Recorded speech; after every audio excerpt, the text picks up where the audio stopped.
just kids when we fell. Hello guys, so welcome back to another video. Today I'm gonna do like a chit chat, and this chit chat is going to be about my journey with living with a micro preemie turned toddler, and life with her being autistic and so forth. Yeah. Alrighty, let's get into it. Alright, so 2019 I got pregnant. Of course, my previous pregnancies I had signs of preeclampsia, but it wasn't as severe, so I never got full term yet, but I got to like maybe the first part of the 9 months. But with her, I only got to 6 months. Yeah, it was that bad. Like, I was so swollen. I had water around my lungs, and I never noticed till after I had her. And yeah, it was just a terrible pregnancy, to be honest. It was so hard to breathe. It was like I was walking around with a big heavy load, even though I was like only 6 months pregnant. Anyways, so because I was high risk and I had preeclampsia, I was seeing a specialist as well so they could monitor me, and I had to get like a steroid shot just to help develop our lungs fast, because I guess I see signs where I wasn't going to make it to that 9 months. Anyway, fast forward through all the little things that were happening in between. I was induced at 26 weeks. Baby come out, she weighed like 1 pound 2 ounces. I never seen a baby look so yet. And of course I'm gonna show little clips of her if all wanna know what she looked like at that time. Anyways, her lungs were not fully developed, as anyone who has been through a pregnancy before know that at 26 weeks your lungs haven't developed yet, so she had to stay in the NICU for 3 months. And of course I moved in because I never trust nobody with her, so I moved in with her and stayed here and watched her develop into the incubator thing. It was sad to see, because to me it looked like alien, and the time they ugly. But of course, you know, it's a part of the process. Anyways, she basically had every issue while she's being developed in the NICU. She had hernia, both umbilical and the groin one too. She had necrosis. She had a large PDA, so they had to do surgery to close that. But because of the new technology now, they never have to do an open heart surgery. They went through her groin with a catheter, and they push her through and close they put a clip and close the large PDA. So she's living with that clip in her heart right now, but she's fine. She's been through more checkups with her cardiologist, so she's okay. She had chronic lung disease, because of course, you know, being so premature that lungs never get developed properly, so we had to see a pulmonologist. But she's alright now, because she graduated pulmonology. She did I think 5 rounds of shots. Yeah. Oh, she had sleep apnea too, and she had to do a sleep study, and she was on oxygen up until about June, after we were discharged in March from the hospital. And I'm March when supposed to born, you know, March 2020. She come December 2019 instead. What else? Well, I mean, we went through all the processes, all the therapies. She's okay. Her heart is fine. Her lungs is fine. This little picnic can make nice that there's no tomorrow. But now we've been diagnosed with autism, which that is new to me. We still don't fully understand what is autism. We've done genetic testing to see where it's coming from. We have no clue. the neurologist is still wanting to do more tests to see where it's coming from. Nobody never found me autistic. Nobody never found also found me autistic, so we don't know where it's coming from. Whatever.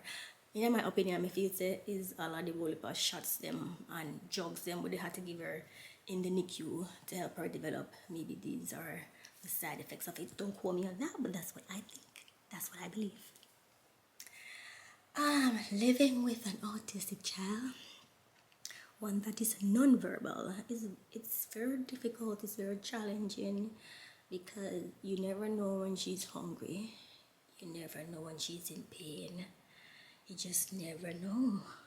So it's hard. You gotta study her to know when she need help with anything. She's 3 years old, and being autistic, it's like she's still like a 1-year-old, because you still have to feed her, you still have to bathe her, you still have to dress her.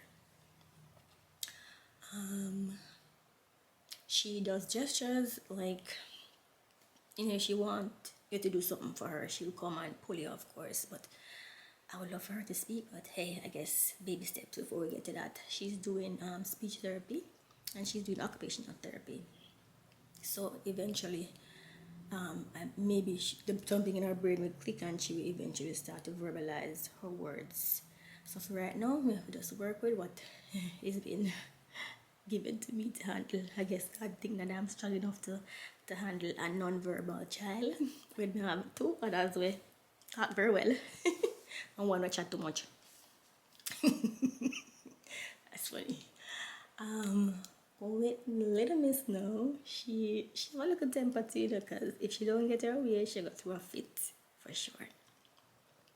She will make her debut on this channel, but for right now, yeah, I'm just taking baby steps with learning how to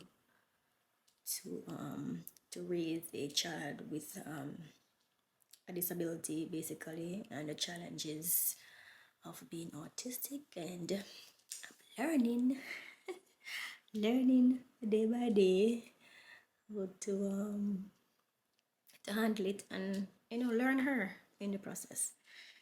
Learn how she wants to communicate with me or with us, so we can know what she needs.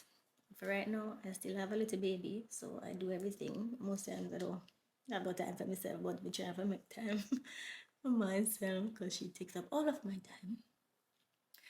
She does go to school 3 days a week, so she gets to interact with other children that have autism as well, whichever part of the spectrum that they are on. I think she is, what part of the spectrum should I think she's level 2, non-verbal. Yeah. We still have to do the ADD testing to see what's the result of that. Why? At my age, I have to be learning these new things, that these new age disabilities, that's what I call them, new age disability, when we never even know about when I was a child coming up. Only thing I knew about those times was like Down syndrome and stuff like that. But now it's autism. Something different, of course. There are two different things. And it has to do with their brain. It's like some part of their brain maybe is not functioning as normal as. Oops. Hold on then. Provides powerful allergy relief. Why my TV? Come on. For kids on the go. Sorry about that. Oh yeah, as I was saying, I think I was for this. It gets a dark. I think I was saying that it's a part of their brain that, I guess some part of their brain is not working and not functioning fully as like a normal child would function. But as I said, we just have to learn how them work and learn how to deal with it, and just help them to cope, and help them you know be able to function in the world with regular people. So yes, basically that is it. That is what I am dealing with now, with living with a child that was a micro preemie. and now autistic. Yeah. If you have any tips about dealing with a autistic child, please feel free to comment down below. If you are a mom or dad with an autistic child, feel free to comment as well and tell me how you handle it. And please like, subscribe, share even this video. And thank you guys for tuning in again. I'll see you in the next one.